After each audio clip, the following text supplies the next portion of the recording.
The Klipsch ProMedia 2.1 system coming in at a price tag of $112. That is a very good price tag. If at any point during the video you want to check out this exact same product, there's Amazon links below. Sound quality on the Klipsch ProMedia 2.1 system is truly the best bang for your buck audio system I think I have ever heard. That's a big statement, but it's true. This system gives you a front-firing, separate, dedicated subwoofer that is truly astonishing in how good the subwoofer is for the price. The two tweeters implement controls very, very well, but the sound quality is the surprising part, sounding very clear, making this a very especially good listening experience. While the tweeters don't have the absolute best high frequency response out there, they do extremely well and are still very, very clear.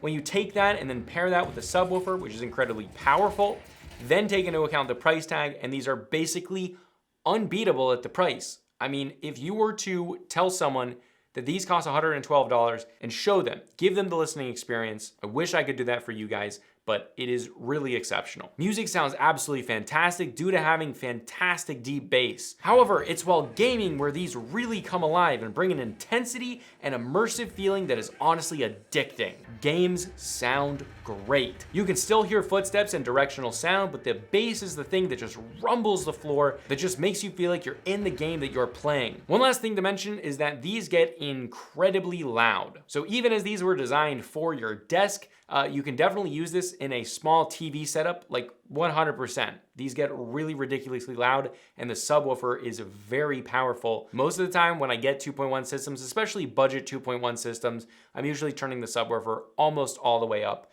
With these, it's like very loud when it's maybe a quarter of the way there. All the way up is just absolutely crazy, and in some games, it is very cool. It makes you feel like every time you shoot a gun or something like that, it just packs a punch. It's very cool. Now, as you'd expect, these are active speakers, so it's totally plug and play. You don't need to buy anything else but, well, the speakers themselves, and you're good to go. You have a 3.5mm input with two 3.5mm outputs on the right speaker, which is cool. You can plug in like a headset there or whatever else you want. Build quality here was better than I expected. While nothing is special, they have attached metal stands for the tweeters, which are full metal, which was kind of surprising.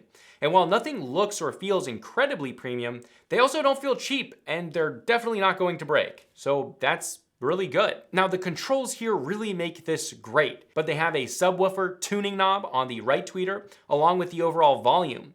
This is great as I found myself constantly turning up or down the subwoofer depending on the type of music, whether that was jazz or like your trap rap music. And while switching between those music types, I was constantly like kind of turning up or down the subwoofer because it's just so ridiculously powerful. Then hopping in games, I'm definitely turning that subwoofer up a lot more. So just the usability and quality of life with these speakers was just so thought out. It really just did seem like the engineers behind every part of these speakers just knew exactly how people were gonna use them, and it works perfectly. Overall, these are the best budget gaming speakers out there under $200. They're functional, have a fantastic subwoofer, great controls, good high-end frequency response with the tweeters, and come in at a ridiculously good price, making these the easiest budget speakers to recommend. Again, if you want to check out this exact same product, there's Amazon links below for the US, UK, Canada, and international links. And if you want to check out my main channel with longer form content, you can check that out right here. But this is a consumer tech review high speed, and I'll see you guys in the next video.